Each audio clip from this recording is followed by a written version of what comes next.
اب 15ویں صدی میں ہم ہیں. اب ایک بات میں کہہ رہا ہوں اور وہ میری ذاتی رائے ہے، گمان، اندازہ، اس میں مجھ سے اختلاف کرنے کا ہر ایک کو حق ہے. میرے نزدیک 15ویں صدی ہجری اب مجدد کامل الامام المہدی سلسلہ تجدید خلافت کی آخری کڑی کے ظہور کا وقت ہے. اس میں مجھے ایک تو قرآن مجید سے اشارہ ملا ہے، اشارہ ہے، میں اسے تفسیر نہیں کہتا.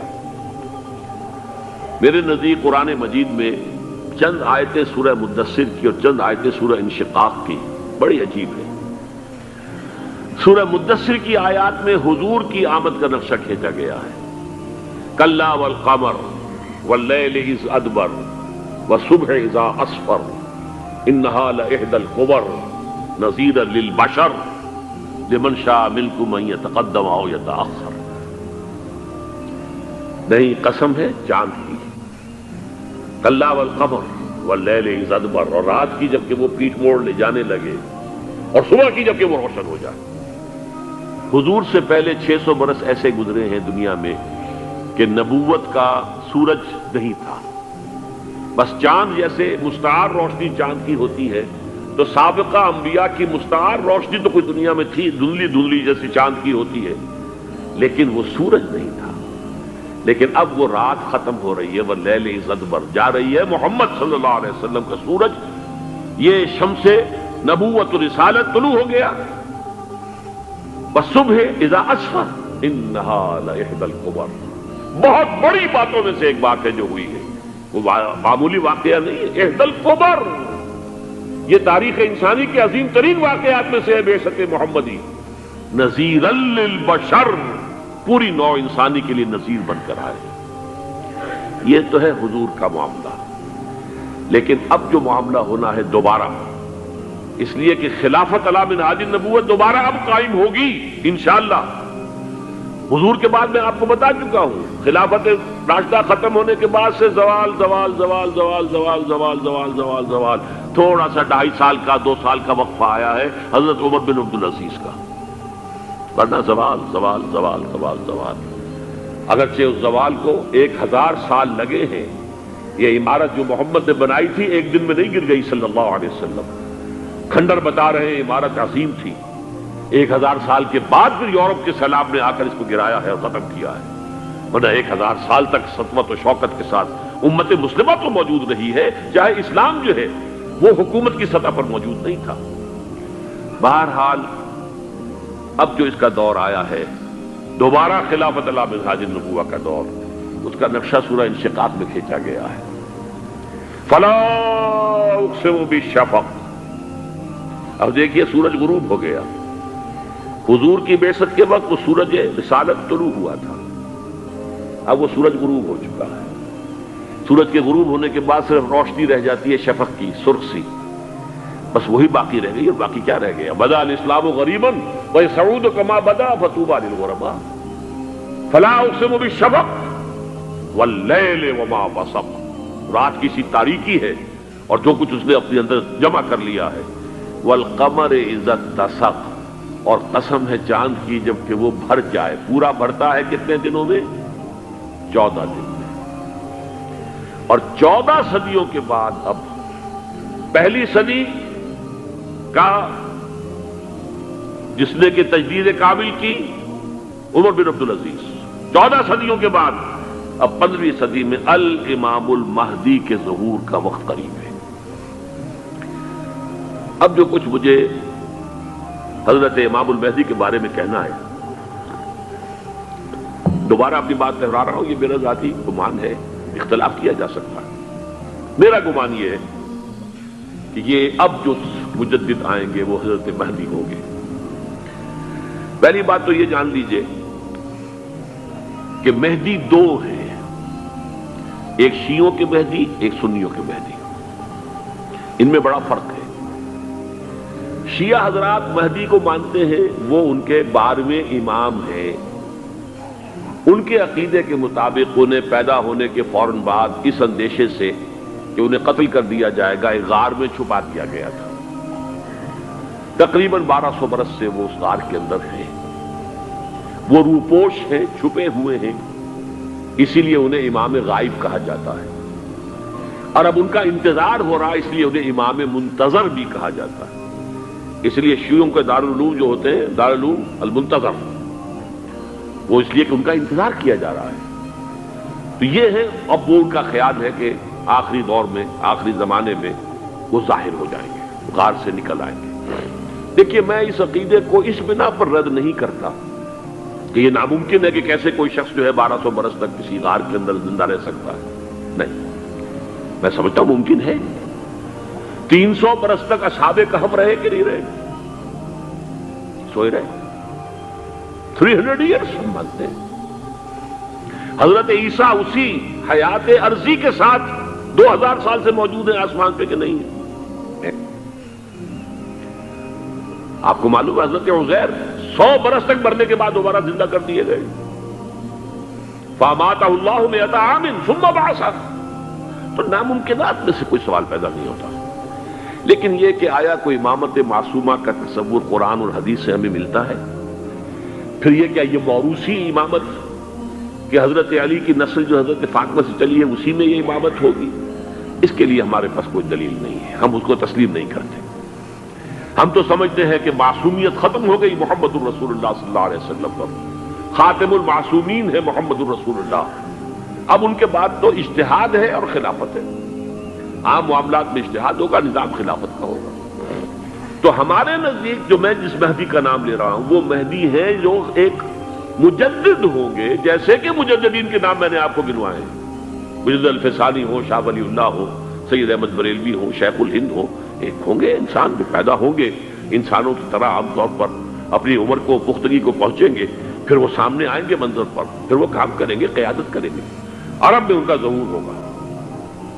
دوسری بات یہ نوٹ کر لیجئے حضرت مہدی کے بارے میں، ہمارے ہاں احادیث کے جو مجموعے ہیں، وہ جو ٹاپ کے 2 مجموعے ہیں، ان میں کہیں حضرت مہدی کا ذکر نہیں ہے، نہ صحیح بخاری میں نہ صحیح مسلم میں۔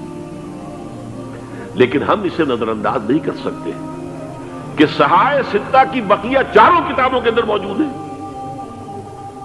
لہذا نظر انداز نہیں کر سکتے، اگنور کرنا ممکن نہیں ہے۔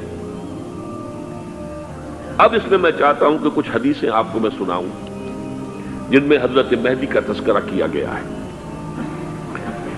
پہلی ہے وعن عبداللہ ابن مسعود قال قال رسول اللہ صلی اللہ علیہ وسلم، حضرت عبداللہ ابن مسعود سے روایت ہے، وہ فرماتے ہیں کہ حضور نے ارشاد فرمایا لا تذهب الدنيا حتى يملك العرب رجل من اہل بیتی، یہ دنیا ختم نہیں ہوگی جب تک کہ عرب پر میرے اہل بیت میں سے ایک شخص کی حکومت قائم نہ ہو۔ اور آپ کو معلوم ہے کہ آج تک عرب پر حضور کے اہل بیت کی کوئی حکومت قائم نہیں ہوئی، اور جب قائم ہوئی بھی تھی حضرت علی کو اگر شمار کیا جائے، اس لیے کہ حضور نے وہ جو مشہور واقعہ ہے کہ ایک چادر میں لے لیا تھا حضرت علی کو اور حضرت فاطمہ اور حضرات حسنین کو، اللہم ہؤلاء اہل بیتی، اے اللہ یہ بھی میرے اہل بیت ہیں۔ تو حضرت علی کی بھی حکومت منعقد نہیں ہوئی، پورے عالم اسلام پر ان کی حکومت نہیں تھی، اس لیے کہ شام اور مصر دونوں صوبے جو ہیں انہوں نے ان کی اطاعت قبول نہیں کی تھی۔ اس حوالے سے یہ معاملہ ابھی ہونا ہے۔ لا تذهب الدنيا حتى يملك العرب رجل من اہل بیتی یواطئ اسمہ اسمی، اس کا نام وہی ہوگا جو میرا نام ہے، یعنی محمد صلی اللہ علیہ وسلم، اور ان کا نام بھی مہدی کا نام بھی محمد ہو، مہدی تو ان کا لقب ہے۔ یہ ترمذی میں بھی ہے، ابو داؤد میں بھی ہے، سنن ابی داؤد جامع ترمذی، بلکہ ابو داؤد میں ایک اور روایت ہے، قال حضور نے فرمایا لو لم يبق من الدنيا الا يوم، اگر دنیا کی زندگی میں سے کچھ بھی نہ بچے سوائے ایک دن کے، لطول اللہ تعالی ذلک اليوم، تو اللہ تعالیٰ اس دن کو لمبا کر دے گا، حتی یبعث فیہ رجلا منی، یہاں تک کہ میرے خاندان میں سے ایک شخص کو اٹھائے گا، من اہل بیتی، میرے اہل بیت میں سے، یواطئ اسمہ اسمی و اسم ابی ہے اسم ابی، جس کا نام میرے نام پر ہوگا، جس کے والد کا نام میرے والد کے نام پر ہوگا، محمد ابن عبداللہ ان کا نام ہوگا، اور وہ یملأ الارض قسطا وعدلا کما ملئت ظلما وجورا، وہ سرزمین عرب کو عدل اور انصاف سے اسی طرح بھر دیں گے جیسے کہ وہ ظلم اور زیادتی سے بھر چکی ہوگی۔ دوسری روایت ہے حضرت ابو سعید خدری رضی اللہ تعالی عنہ سے، حضور نے فرمایا المہدی منی اجل الجبہۃ اقنى الانف يملأ الارض قسطا وعدلا كما مرئ ظلما وجورا يملك 7 سنين رواہ داؤد، کہ مہدی مجھ میں سے ہوں گے بڑی روشن پیشانی والے اور بڑی کھڑی ناک والے، وہ زمین کو بھر دیں گے انصاف سے اور عدل سے، جیسے کہ وہ ظلم سے بھری ہوئی ہوگی، اور وہ 7 برس تک حکومت کریں گے۔ عرب میں خالص خلافت علی منہاج النبوہ کا نظام حضرت مہدی کے ہاتھوں قائم ہوگا اور 7 برس تک قائم رہے گا عرب کے اندر۔ اس کا اگلا مرحلہ میں بعد میں بیان کروں گا۔ تیسری روایت، اور اس کو میں اس لیے خاص طور پہ سنا رہا ہوں کہ اس میں وہی الفاظ آئے ہیں جو میں نے ابتدا میں حدیث آپ کو سنائی تھی، اس کے الفاظ میں۔ عن ابی سعید قال ذکر رسول اللہ صلی اللہ علیہ وسلم بلاء یصیب هذه الامہ حتی لا یجد الرجل ملجا یلجا الیہ من الظلم۔ حضور نے ذکر فرمایا کہ ایک دور ایسا آئے گا انتہائی ابتلاء اور آزمائش اور مصائب کا، کہ کسی شخص کو کوئی سر چھپانے کی جگہ نہیں ملے گی اس ظلم سے اپنے آپ کو بچانے کے لیے۔ فَيَبْعَثُ اللَّهُ رَجُلًا مِنْ عِتْرَتِي وَأَهْلِ بَيْتِي، تو پھر اللہ میرے خاندان میں سے، میرے اہل بیت میں سے اٹھائے گا ایک شخص کو، فَيَمْلَأُ بِهِ الْأَرْضَ قِسْطًا وَعَدْلًا، اور اس کے ذریعے سے اللہ تعالیٰ زمین کو عدل و قسط سے بھر دے گا۔ يَرْضَى عَنْهُ سَاكِنُ السَّمَاءِ، یہ وہی الفاظ آ گئے اب، اس سے پھر راضی ہو جائیں گے آسمانوں میں رہنے والے بھی، وَسَاكِنُ الْأَرْضِ، اور زمین میں رہنے والے بھی۔ لا تدع السماء من قدرها شيئا الا ثبته، آسمان اپنا ایک قطرہ بھی نہیں روکے گا مگر یہ کہ اس کو زمین کے اوپر نثار کر دے گا، بارش کی شکل میں گرا دے گا۔ ولا تدع الارض من نباتها شيئا الا اخرجته، اور زمین اپنی پیداوار میں سے کوئی شے نہیں چھپائے گی، نہیں روکے گی مگر اس کو ظاہر کر دے گی۔ چوتھی حدیث جو ہے وہ حضرت ام سلمہ سے رضی اللہ تعالی عنہ قال سمعت رسول اللہ صلی اللہ علیہ وسلم یقول المہدی من عترتی من اولاد فاطمہ، رواہ ابو داؤد، یہ بھی سنن ابو داؤد کی روایت ہے۔ حضور نے فرمایا مہدی میرے خاندان سے، میرے اہل بیت سے ہوں گے، یعنی اولاد فاطمہ میں سے، اور تفصیل اس کی آتی ہے کہ حضرت حسن کی اولاد میں سے ہوں گے۔ پانچویں حدیث میں آپ کو سنا رہا ہوں، اور اس میں ایک عجیب مشابہت آپ کے سامنے آئے گی حضرت عمر بن عبدالعزیز کے ساتھ، یہ اول اور آخری کڑی کے درمیان مشابہت۔ عن علی رضی اللہ تعالی عنہ، یہ حدیث جو ہے مسند احمد ابن حنبل میں بھی ہے اور سنن ابن ماجہ میں بھی ہے۔ قال قال رسول اللہ صلی اللہ علیہ وسلم المہدی منا اہل البیت یصلح اللہ فی لیلۃ، مہدی ہم میں سے ہوں گے، ہمارے اہل بیت میں سے، اور اللہ ایک ہی رات میں ان کی اصلاح کر دے گا۔ یعنی وہ پہلے سے کوئی زیادہ روحانی یا دینی کوئی اس سے افضل شخصیت نہیں ہوں گے، لیکن ایک ہی رات میں اللہ تعالیٰ ان کی سیرت و کردار کے اندر انقلاب عظیم برپا کر دے گا۔ جیسے کہ میں نے عرض کیا تھا آپ سے کہ عمر بن عبدالعزیز کی زندگی میں انقلاب عظیم آیا ہے، خلافت کا بوجھ پڑتے ہی کہاں وہ خوش باش اور خوش لباس اور خوش خوراک، وہ شہزادہ ٹھاٹ باٹ والا، جاگیر والا، گورنر کا بیٹا اور خود گورنر، اور کہاں یہ کہ اس کی وہ درویشی جو میرے نزدیک واللہ عالم ڈرتے ڈرتے کہہ رہا ہوں، میرے نزدیک وہ حضرت ابو بکر، حضرت عمر اور حضرت علی کی درویشی کو بھی مات دے گئی۔ لیکن کنٹراسٹ بہت شدید ہے، وہاں جو بھی کچھ تھا وہ تدریجاً آیا تھا، ہوتے ہوتے ہوتے ایک انتہا، اور یہاں سڈن آیا۔ چھٹی حدیث، عن انس سمعت رسول اللہ صلی اللہ علیہ وسلم یقول نحن ولد عبد المطلب سعادت اہل الجنہ، ہم عبد المطلب کی جو اولاد ہیں اور نسل ہیں، ہم جنت کے سردار ہیں۔ اور پھر آپ نے نام گنوائے ہیں، انا وحمزۃ وعلی وجعفر والحسن والحسین والمہدی، میں خود اور حضرت حمزہ بنو عبد المطلب میں سے، عبد المطلب کے بیٹے، اور علی اور جعفر حضرت علی کے بھائی جعفر طیار، اور حسن اور حسین حضرت فاطمہ کے لخت جگر حضرت علی کے بیٹے، والمہدی، اور آخر میں جا کر پھر مہدی۔ اب میں آپ کو ایک حدیث سنانے چلا ہوں جس میں ایک عجیب نقشہ سامنے آتا ہے کہ یہ مہدی جب ظاہر ہوں گے تو کس طور سے ظاہر ہوں گے، ان کے ظہور کی کیفیت کیا ہوگی، کیف یظہر۔ یہ روایت ہے حضرت ام سلمہ سے رضی اللہ تعالی عنہا، حضور کی زوجہ محترمہ ہے، فرماتی ہیں ام سلمہ عن النبی صلی اللہ علیہ وسلم قال یکون اختلاف عند موت خلیفۃ، موت خلیفۃ، حضور نے فرمایا ایک خلیفہ کی موت پر اختلاف واقع ہو جائے گا، خانہ جنگی ہو جائے گی۔ فَيَخْرُجُ رَجُلٌ مِّنْ أَهْلِ الْمَدِينَةِ حَارِبًا إِلَىٰ مَكَّةَ، پھر مدینے کے لوگوں میں سے ایک شخص نکلے گا، بھاگے گا اور جا کر پناہ لے گا اور چھپ جائے گا مکے میں۔ فَيَأْتِيهِ نَاسٌ مِّنْ أَهْلِ مَكَّةِ، پھر اس کے پاس آئیں گے اہل مکہ، مکہ کے لوگ، فَيُخْرِجُونَهُ، اور اسے نکالیں گے، جہاں وہ چھپے ہوئے ہوں گے وہاں سے نکالیں گے۔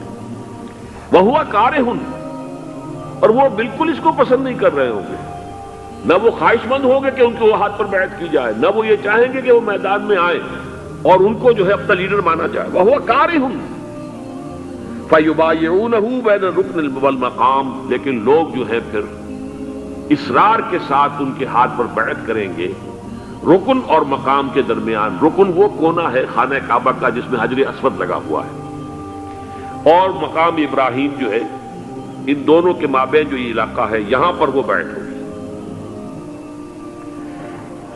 وَيُبْعَثُ إِلَيْهِ بَعْثٌ مِّنَ الشَّامِ، ان کے خلاف ایک لشکر بھیجا جائے گا شام سے۔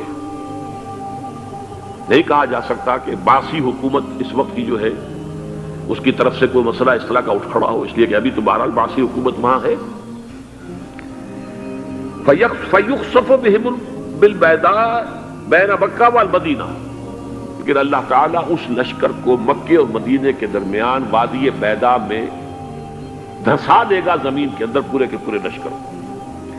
فَإِذَا رَأَى النَّاسُ ذَلِكَ، جب لوگ یہ دیکھیں گے کہ اتنی بڑی نشانی ظاہر ہو گئی، أَتَاهُ أَبْدَالُ الشَّامِ وَعَصَائِبٌ من العراق فَيُبَايِعُونَهُ، اب شام سے سارے کے سارے جو اولیاء اللہ ہیں وہ بھی آئیں گے، اور عراق سے جوق در جوق لوگ آئیں گے، ان سے بیعت کریں گے۔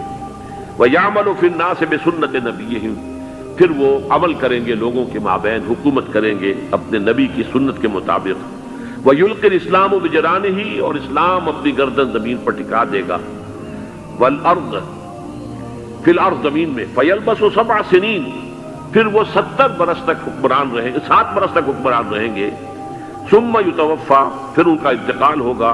ویصلی علیہ المسلمون، اور مسلمان ان پر نماز پڑھیں گے۔ یہ جو میں نے آپ کے سامنے نقشہ کھینچا ہے، اس سے اب میں ایک نتیجہ نکالتا ہوں، اسے بھی میرا گمان کہیے، اختلاف بھی کر سکتے ہیں آپ، اگر اس کو وزنی سمجھے تو قبول بھی کر سکتے ہیں۔ وہ یہ ہے کہ میرے نزدیک شاہ فہد کے انتقال پر لا محالہ یہ صورتحال پیدا ہو جائے۔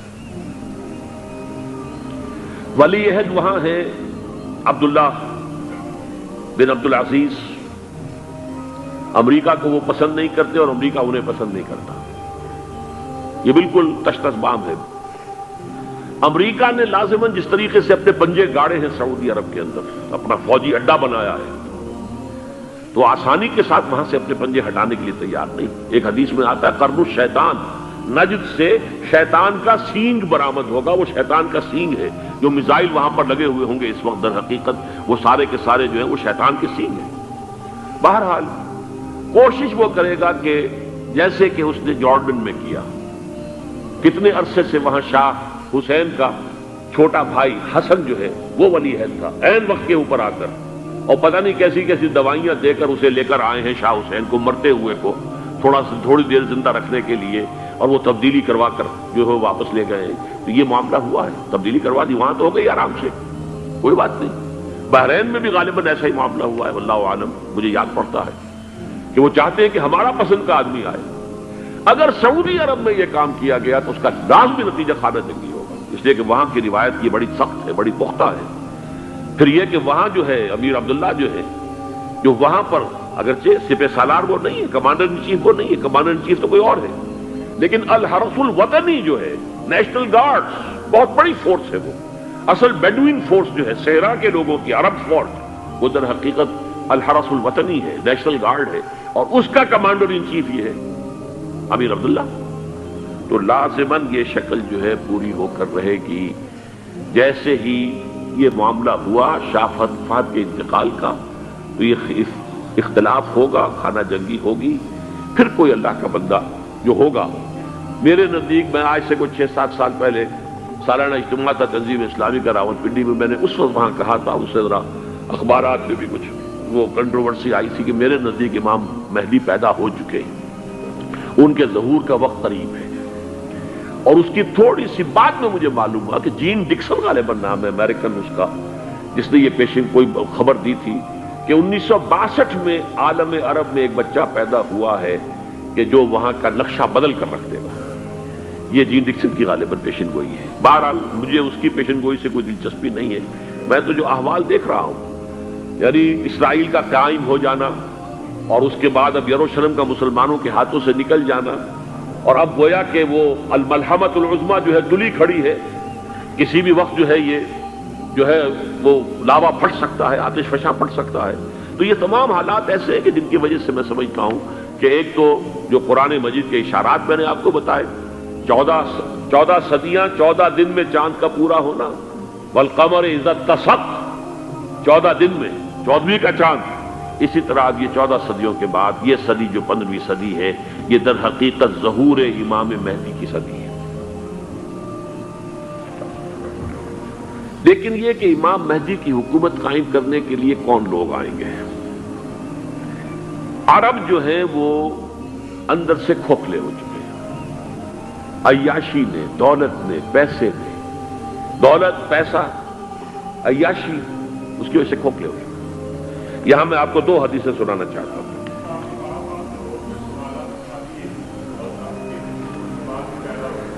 بہت سے ہو گئے، آپ اطمینان سے تشریف رکھیے۔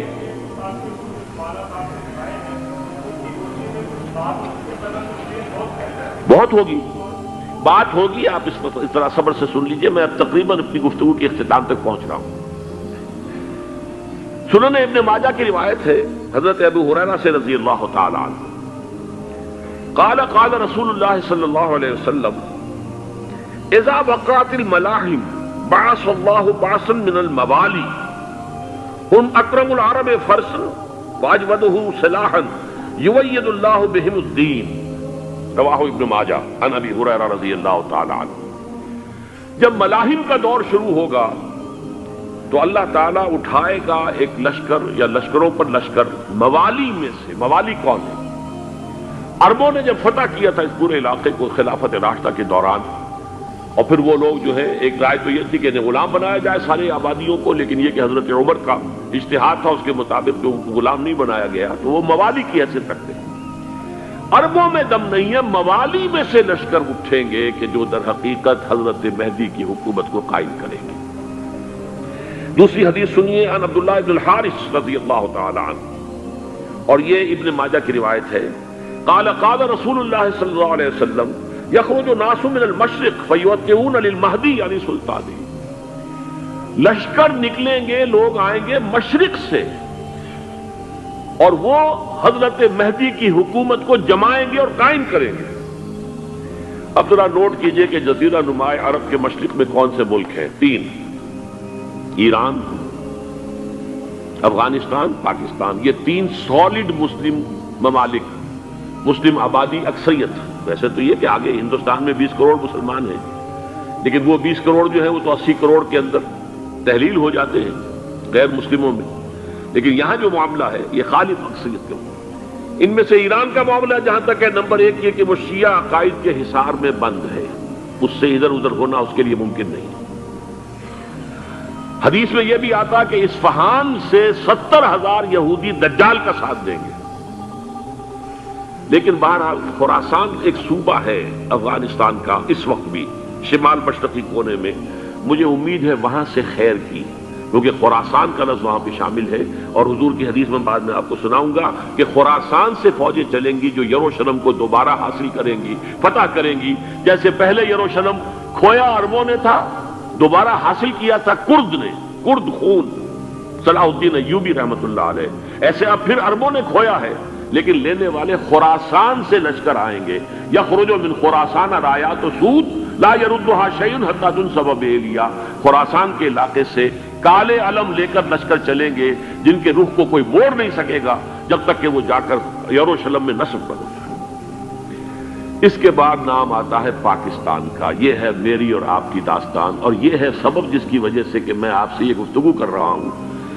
اصل میں تو کس لیے؟ محض ایک علمی استفادہ، محض اپنی بات آراء کو ظاہر کرنے کا شوق نہیں، بلکہ یہ کہ اپنی ذمہ داری ہم پہچانے کہ ہم کس مقام پر کھڑے ہیں۔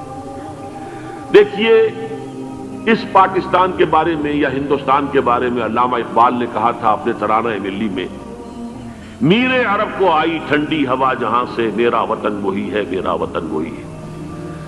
اور مجھے بتایا گیا کہ سنن ابی داؤد میں یہ روایت موجود ہے کہ حضور نے فرمایا کہ ہندوستان کی طرف سے مجھے ٹھنڈی ہوا آتی، اگرچہ مجھے وہ حدیث ابھی نہیں ملی ہے، لیکن حزب التحریر کا ایک کارڈ مجھے ملا تھا، تو اس میں اس حدیث کا اور اس میں ابو داؤد کا روایت کا حوالہ موجود تھا۔ لیکن میں جو چیز آپ کو بتا چکا ہوں وہ یہ کہ الف ثانی کا پورا تجدیدی کارنامہ اس ہندوستان کی سرزمین میں ہوا۔ مجدد الف ثانی شیخ احمد سرندی، شاہ ولی اللہ دہلوی، سید احمد بریلوی، وہ تو ہمارے پاکستان میں آ کر جو ہے ان کا خون جذب ہوا ارض پاکستان میں۔ پھر شیخ الہند مولانا محمود حسن۔ تحریک خلافت چلی تو صرف ہندوستان میں چلی اور کہیں نہیں چلی۔ آزادی کی تحریک چلی پوری دنیا میں، وہ نیشنلزم کی بنیاد پر چلی، ملے نیشنلزم، عرب نیشنلزم، ٹرک نیشنلزم۔ ہمارے ہاں چلی تو اسلام کے نام پر، پاکستان کا مطلب کیا؟ لا الہ الا اللہ۔ پھر پاکستان قائم ہوا معجزے کے طور پر، بلکہ نازل ہوا ہے لیلۃ القدر میں، انا انزلناہ فی لیلۃ القدر، جیسے قرآن نازل ہوا لیلۃ القدر میں، یہ پاکستان بھی نازل ہوا لیلۃ القدر میں۔ اس کا برقرار رہنا ابھی تک معجزہ ہے۔ ہندو یہ سمجھتا تھا، کانگریس سمجھتی تھی کہ جھٹپٹ ختم ہو جائے گا۔ پھر یہ کہ اس کا قرارداد مقاصد کا پاس ہو جانا، مزید بھی اور اضافی دفعات دستور میں آ جانا، اب کمرشل انٹرسٹ کو ربا قرار دے کر حرام قرار دینا، یہ سارے لینڈ مارکس ہیں کہ جو اشارہ کر رہے ہیں کسی چیز کی طرف، معاملہ کدھر جا رہا ہے۔ پھر یہ کہ یہ جو 14ویں صدی کے مجدد تھے شیخ الہند، اس کے بعد سے کچھ ایسی شخصیتیں عظیم پیدا ہوئی ہیں ہند میں، جن کو میں سمجھتا ہوں کہ 14ویں صدی کے مجدد اور 15ویں صدی کے مجدد کے درمیان، یہ 15ویں صدی کے مجدد کی راہ کو سیدھا کرنے والے، جیسے کہ حضرت یحییٰ نے کہا تھا میں تو آنے والے کا راستہ سیدھا کر رہا ہوں حضرت عیسیٰ کے لیے، ایسے ہی 15ویں صدی کے لیے امام مہدی کے لیے راستہ صاف کرنے والے سب سے پہلے علامہ اقبال، جنہوں نے اسلام کا تصور دین کی حیثیت سے دوبارہ زندہ کیا ہے، ورنہ اسلام ایک مذہب کی شکل اختیار کر چکا تھا۔ پھر مولانا مودودی، مولانا ابوالکلام آزاد حکومت الہیہ کے نعرے کے ساتھ میدان میں آئے۔ یہ اقبال نے جو تصور پیش کیا تھا اس پر عملی جد و جہد کے لیے حزب اللہ قائم ہوئی۔ نوٹ کر لیجئے 11 برس کا فرق ہے عمر کا علامہ اقبال کے اور ابوالکلام کے، اور 1913 میں جب حزب اللہ قائم کی ہے اس وقت علامہ اقبال کی ملی شاعری اپنے عروج کو پہنچ چکی تھی۔ پھر یہ کہ علامہ اقبال کے بعد تعبیل جو ہے اس کام کی وہ ابوالکلام نے کی، لیکن روایتی علماء کی شدید مخالفت کی وجہ سے وہ بددل ہو کر چھوڑ گئے، کانگریس میں شامل ہو گئے، بساط جو ہے حزب اللہ کی انہوں نے لپیٹ دی۔ پھر مولانا مودودی آئے، انہوں نے وہ ڈور جو ہے اس کا سرا تھاما، جماعت اسلامی قائم کی حکومت الہیہ ہی کے قیام کے لیے، اگرچہ میرے نزدیک یہ کہ وہ انتخابی اور ایک قومی سیاست کی ایک جماعت بن کر پاکستان میں جو ہے دلدل میں پھنس گئی ہے۔ اب ہم اس کی کوشش کر رہے ہیں، تنظیم اسلامی اور یہ تحریک خلافت جس کے تحت یہ جلسہ ہو رہا ہے، یہ ساری چیزیں وہ ہیں کہ آپ کو سوائے پاکستان کے اور کہیں نہیں ملیں گی پوری دنیا میں۔ معلوم ہوتا ہے کہ پاکستان کو بہت بڑا رول پلے کرنا ہے اس میں، اور اس کے ساتھ اب جمع کر لیجئے افغانستان کی عمارت افغانستان، اسلامی عمارت افغانستان قائم ہو چکی ہے۔ یہ پچھلے 20 سالوں میں جو کچھ وہاں ہوتا رہا ہے اس سے پہلے تصور نہیں ہو سکتا تھا۔ کابل جو ہے وہ تو جیسے پیرس کا تمدن تھا ویسے کابل کا تھا، وہی لباس، وہی سکرٹس۔ یہاں جب آئے تھے شاہ ظاہر شاہ سرکاری دورے پر تو ان کی جو ملکہ صاحبہ تھی ان کے ساتھ وہ سکرٹ میں ملبوس تھی۔ کابل جو ہے وہ بالکل ایک پیرس کی طرح کا شہر تھا۔ آج کابل جو ہے جا کر دیکھیے، علامہ اقبال کے فرزند بھی دیکھ کر آئے ہیں، تو اگرچہ وہ خود میں سمجھتا ہوں کہ خاصے انہیں آپ لبرل کہیں، آزاد خیال کہیں، لیکن اس درجے متاثر ہو کر آئے تھے کہ انہوں نے یہ کہا افغانستان میں جو میں نے حالات دیکھے ہیں کہ اگر 2-4 اور مسلمان ملکوں کے اندر یہ نظام قائم ہو جائے تو پوری دنیا مسلمان ہو جائے گی۔ یہ سب کچھ کیسے ہو رہا ہے؟ یہ آنے والے دور کی جھلکیاں ہیں۔ Coming events are casting their shadows before. یہ سب بتا رہے ہیں کہ پاکستان افغانستان کو مل کر اس میں کوئی عظیم رول پلے کرنا ہے۔ اور اس کے ضمن میں اب میں علامہ اقبال کے بارے میں آخری بات کہہ رہا ہوں۔ علامہ اقبال کے بارے میں عام یہ خیال ہے، انہوں نے اپنے خطبات میں مہدی کا اور نزول مسیح کا، حالانکہ میں کل پڑھ رہا تھا مولانا سید احمد اکبر آبادی رحمۃ اللہ علیہ کا ایک مقالہ ان کا کہ علامہ اقبال نے ابن خلدون کے بارے میں یہ کہا ہے کہ مہدی کا اور نزول عیسیٰ کا دونوں کا انہوں نے انکار کیا ہے، حالانکہ ابن خلدون نے نزول عیسیٰ کا انکار نہیں کیا، صرف مہدی کا انکار کیا ہے۔ بہرحال علامہ اقبال نے خطبات میں انکار کیا ہے، لیکن یہ کہ اپنی شاعری کے اندر میں چیلنج کرتا ہوں کسی بڑے سے بڑے اقبال شناس کو، ان کا یہ شعر ذرا سنیے: خضر وقت از خلوت دشت حجاز آید برون، کارواں زی وادی دور و دراز آید برون۔ خضر وقت، امام وقت، رہنمائے وقت، قائد وقت، خلوت دشت حجاز، حجاز کی صحرا کی کسی خلوت گزینی سے نکل کر باہر آئیں گے۔ میں حیران ہوتا ہوں علامہ کے اس فکر پر اور اس مصرے پر۔ یہاں انہوں نے شیعہ اور سنی دونوں کے کانسیپٹ جمع کر دیے۔ شیعہ کا کانسیپٹ یہی چھپے ہوئے کسی غار میں وہاں سے برآمد ہوں گے، اور ہمارا کانسیپٹ میں ام سلمہ رضی اللہ تعالیٰ عنہ کی حدیث سنا چکا، چھپے ہوئے ہوں گے وہ وہاں پر، مدینے سے نکل کر آ کر مکے میں چھپ جائیں گے۔ اس خانہ جنگی کی حالت میں لوگ ان کی طرف دیکھ رہے ہوں گے، سوچتے ہوں گے انہیں میدان میں آنا چاہیے، کوئی پارٹ پلے کرنا چاہیے، امت کی رہنمائی کرنی چاہیے، لیکن وہ چھپیں گے، وہ کارے ہوں گے، وہ اس ذمہ داری کو قبول نہیں کرنا چاہیں گے، جا کے چھپ جائیں گے مکے میں، وہاں سے مکے والے انہیں نکالیں گے، اور وہ کارے ہوں گے، انہیں بالکل یہ پسند نہیں ہوگا کہ یہ ذمہ داری اٹھائیں۔ تو خضر وقت از خلوت دشت حجاز آید بروں، کارواں زی وادی دور و دراز آید بروں۔ کارواں جو چلے گا ان کی مدد کے لیے اس وادی دور و دراز، اس عظیم وادی دور و دراز، یہ وادی سندھ ہے۔ وادی سندھ جو ہے ہم سمجھتے ہیں کہ صرف یہ پاکستان اور پنجاب جو ہے یہ اس میں شامل ہے، سندھ اور پنجاب نہیں، افغانستان کا پورا مشرقی علاقہ اس میں شامل ہے۔ جیسے دریائے جیلم سندھ میں جا رہا ہے، جیسے دریائے گلگت سندھ میں آ کر ملتا ہے، جیسے دریائے چناب اور راوی اور جیلم اور یہ سب جا رہے ہیں اور آ رہے ہیں، اسی طرح دریائے کابل کہاں سے آ رہا ہے، دریائے گومل کہاں سے آ رہا ہے، ٹوچی کہاں سے آ رہا ہے، یہ سارا جو ہے ڈرین جو ہو رہا ہے، ایسٹرن جو ہے پارٹ آف افغانستان، یہ سب وادی ہے۔ اس وادی کے یہ دو حصے ہیں، ایک حصہ جو ہے یہ ادھر پاکستان میں ہے، اور اسی وادی کا دوسرا حصہ جو ہے وہ افغانستان میں ہے۔ کارواں زی وادی دور و دراز آید بروں، کارواں چلے گا یہاں سے، یخرج الناس من المشرق یؤتون للمہدی، یعنی سلطان ہی مشرق سے فوجیں چلیں گی کہ جو مہدی کی حکومت قائم کرے گی، اور یخرج من خراسان رایات و سود، اور خراسان سے سیاہ پرچم چلیں گے کہ جن کا رخ کوئی موڑ نہیں سکے گا، حتیٰ تنصب بیلیا، یہاں تک کہ وہ جا کر یروشلم کے اندر نصب ہو جائیں گے۔ حضرات، میں ایک میری گفتگو کا حصہ باقی تھا لیکن میں اسے چھوڑ رہا ہوں، اس لیے کہ گلوبلائزیشن جو اس کی ہوگی، جو خلافت علی منہاج النبوہ کی تجدید کامل حضرت مہدی کے ہاتھوں عرب میں ہوگی، اس سے پہلے اس کے لیے محنت، کوشش، جد و جہد پاکستان اور افغانستان میں ہو چکی ہوگی جو اسے سپورٹ کرے گی اور وہاں جا کر حکومت قائم کرے گی۔ اس کے بعد گلوبلائزیشن کا جو مرحلہ اس کا ہے وہ حضرت مہدی کے ہاتھوں نہیں ہے، وہ حضرت عیسیٰ ابن مریم ان کے نزول کے بعد ہے، جن کے نزول کے بعد دجال کا خاتمہ ہوگا اور یہودیوں کا استحصال ہوگا، مسلمانوں پر بھی بڑی تکالیف عربوں پر آئیں گی، شدائد آئیں گے، لیکن یہ وہ میں حصہ جو اپنی گفتگو کا آج چھوڑ رہا ہوں اس لیے کہ میں دیکھ رہا ہوں کہ بعض حضرات کا صبر کا پیمانہ اب لبریز ہو رہا ہے۔